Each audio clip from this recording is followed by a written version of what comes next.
The big day in Tallahassee, the legislative session begins formally in the House at 9:30. Then about 30 minutes later, the gavel drops to open the session in the Senate. And then the governor will speak to a joint gathering and deliver his State of the State address. Channel 4's Ken Justice, you have been following the big political doings. You're in Tallahassee. You were there yesterday, busy this morning, getting ready for that address.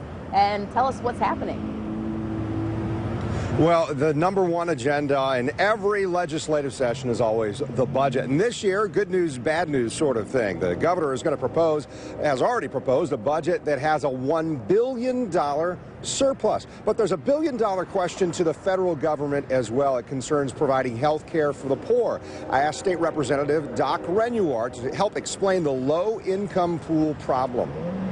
Low-income pool, or what's called LIP, is something that it's money that comes from the local regions and from hospitals that go to the state government. The government bonds it all together, sends it to Washington. They match that money.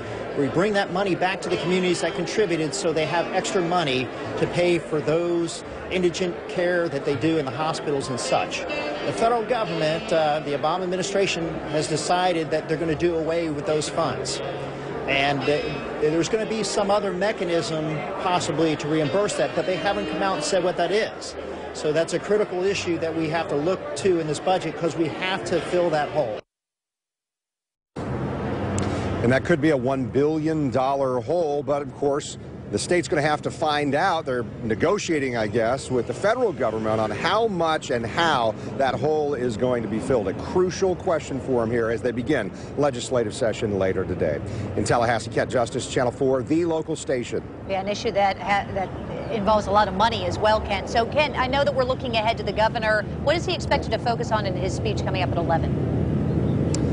I got to see him at one of the legislative receptions last night, and he offered, by the way, I've been practicing a lot. I don't want to lose my voice, practice too much, but I've been practicing for the speech. We know that he's going to address his budget proposal, and that one of the things he's keying on is trying to say we're going to spend more for educational funding than we ever have before in the state of Florida. The big question is whether or not that makes a difference, and if it's more per pupil spending, are we seeing the results in terms of education? Over the weekend, we heard from our News4JAX political analyst Jennifer Carroll that the state still ranks about 48th out of the 50 states in terms of the effectiveness of the public education system, Jen. All right. Ken, thank you so much. I know a lot of people will be watching and are concerned with that. So you can watch the governor's State of the State address today. We'll stream it live on news4jax.com. It begins at 11, and then we'll give you more coming up on the news at noon.